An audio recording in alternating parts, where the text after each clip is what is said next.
Odd even check करना कोई बहुत मुश्किल काम नहीं है। ऑड इवन नंबर चेक करना बहुत ही ईज़ी होता है। लेकिन क्या आप जानते हैं कि इसके 2 तरीके होते हैं? इसका मतलब कि अगर मैं नॉर्मली देखूँ तो ट्रेडिशनल मेथड होता है और एक हमारा एडवांस वर्ज़न भी होता है। अब एडवांस वर्ज़न क्या होता है या ट्रेडिशनल मेथड क्या होता है? तो हम दोनों की बात करेंगे, दोनों का कोड देखेंगे और दोनों को देखेंगे कहाँ यूज़ करना चाहिए और क्यों नहीं यूज़ करना चाहिए, इसके बारे में भी डिस्कस करेंगे। तो अगर आप क्लास 11th या 12th के स्टूडेंट हैं या फिर किसी कॉम्पिटिटिव एग्जाम की तैयारी कर रहे हैं, तो ये वीडियो दोनों के लिए आपके लिए इम्पोर्टेंट होने वाला है, क्योंकि ट्रेडिशनल मेथड कहीं न कहीं 11th एंड 12th के लिए इम्पोर्टेंट हो जाता है, वहीं आपका जो एडवांस वर्जन है वो कॉम्पिटिटिव एग्जाम के लिए ज़रूरी हो जाता है। तो चलिए पहले कोड करते हैं, कोड करके ट्रेडिशनल मेथड को समझते हैं, फिर हम आते हैं एडवांस वर्जन में।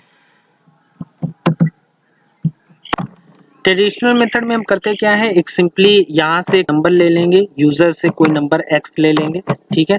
तो x इज इक्वल टू मैंने इंट इनपुट करवा लिया,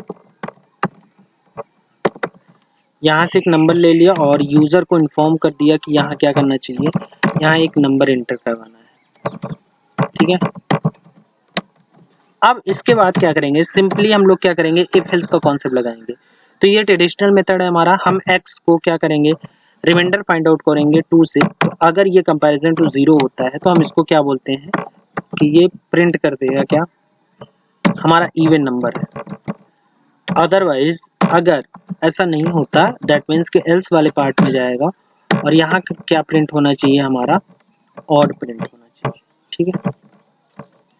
ये हमारा क्या है, ये फाइनली हमने एक ट्रेडिशनल मेथड से इसको सॉल्व किया। इसका आउटपुट भी देख लेते हैं। तो अब हम अपने cmd कमांड में जाते हैं और यहाँ सिंपली हमने टाइप किया पाइथन और हमारे फाइल का नाम ifelse था और .py, और जैसे इसको रन करता हूँ तो एक नंबर पूछता है और मैंने यहाँ पे 5 नंबर दिया, जैसे नंबर दिया हमारा ऑड आ गया, ठीक है। तो ये ट्रेडिशनल मेथड है। देखो ट्रेडिशनल मेथड को थोड़ा सा हम समझते हैं, ट्रेडिशनल मेथड काम कैसे करता है, ठीक है। ऐसा नहीं है, ट्रेडिशनल मेथड भी हमारा बहुत यूजफुल होता है और क्लास 11th-12th के लिए बहुत इंपॉर्टेंट है, क्योंकि थ्योरेटिकली ये पूछा जाता है कई बार। अब अगर आप नोटिस करो तो ठीक है, देखो इसमें हो क्या रहा है कि हम यहाँ पे ये क्या है, ये इनपुट करवाने के लिए होता है, ठीक है। यहाँ पे हम लोग क्या ले रहे हैं, इनपुट ले रहे हैं, ठीक। यहाँ पे ये क्या है, कंडीशन इवेलुएट हो रही है, ठीक है, कंडीशन इवेलुएट होती है। और यहाँ पे ये इफ का ब्लॉक है, इसको आप ध्यान रखिएगा, इफ का ब्लॉक है, और ये हमारा क्या है, एल्स का ब्लॉक है। अब इसको हम एक और तरीके से लिख सकते हैं, ठीक है, ब्लॉक। इसको हम एक और तरीके से लिख सकते हैं, जैसे देखो यहाँ मैंने ऑड किया और यहाँ पे इवन किया। आप चाहो तो यहाँ पे ऑड कर सकते हो, यहाँ पे इवन, बस कंडीशन में आपको यहाँ पे नॉट इक्वल टू लगाना पड़ेगा। अगर यहाँ पे नॉट इक्वल टू लगा देते हैं तो बेसिकली ये क्या हो जाता है, वो ऑड के लिए कॉन्सेप्ट हो जाता है और इवन के लिए एल्स वाला। बट यहीं पे अगर आप x comparison x remainder 2 equal to 1 कर दोगे तो भी ऑड के लिए हो जाएगा। तो कंडीशन डिपेंड करती है कि हमारे ब्लॉक में क्या होगा, क्या उसका रिजल्ट आएगा। ये हमारा क्या है, ये ट्रेडिशनल मेथड है, ठीक है। अब हम चलते हैं एडवांस मेथड में, ठीक है। एडवांस मेथड हमारा क्या कहता है, उसके बारे में भी हम लोग डिस्कस कर लेते हैं, ठीक है। तो एडवांस वर्जन के लिए हम लोग क्या करेंगे, यहाँ पे एक कोड लिखेंगे और कोड सिंपली क्या होगा, हमने x की वैल्यू मांगी, सिंपली जैसे हमने वहाँ x की वैल्यू मांगी थी वैसे यहाँ भी x की वैल्यू मांगी, और यहाँ पे हमने एक दे दिया इंटर नंबर, स्टेटमेंट दे दिया, ठीक है। और उसके बाद अब मैं क्या करूँगा, यहाँ डायरेक्टली मैं लिखूंगा प्रिंट इवन, ठीक है।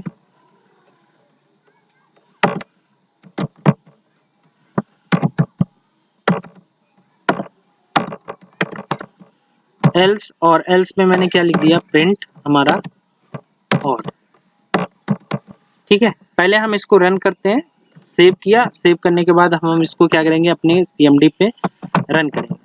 और जैसे ही cmd पे इसको हमने रन किया और नंबर हमसे पूछा, हमने फिर से इसको मान लो 6 दे दिया, तो ये हमारा क्या आया, इवन आया। अब हम इसको समझते हैं कि एक्चुअली में इस कोड में और ट्रेडिशनल मेथड वाले कोड में क्या हुआ है।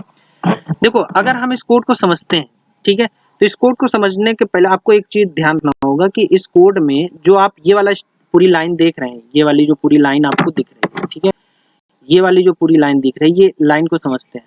इसको क्या बोलते हैं, इसको बोलते हैं क्या,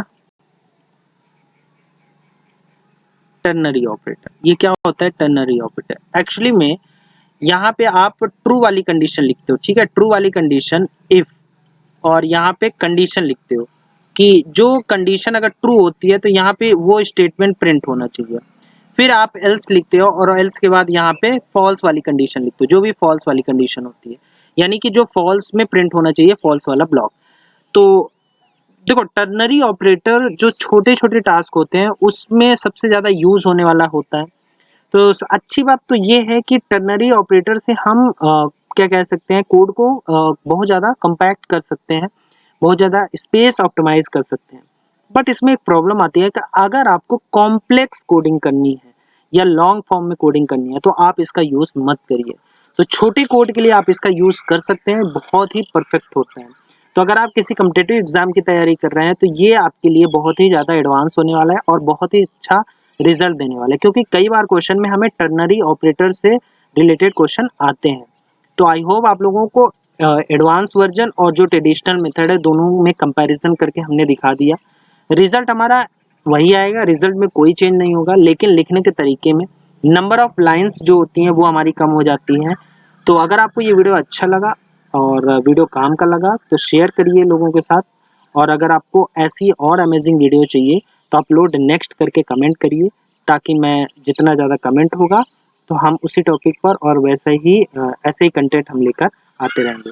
तो चैनल पर अगर आप नए हैं तो सब्सक्राइब कर लीजिए और लाइक कर दीजिए, दोस्तों के साथ शेयर कर दीजिएगा, और ध्यान रखिएगा अपना। तब तक के लिए बाय बाय, टाटा।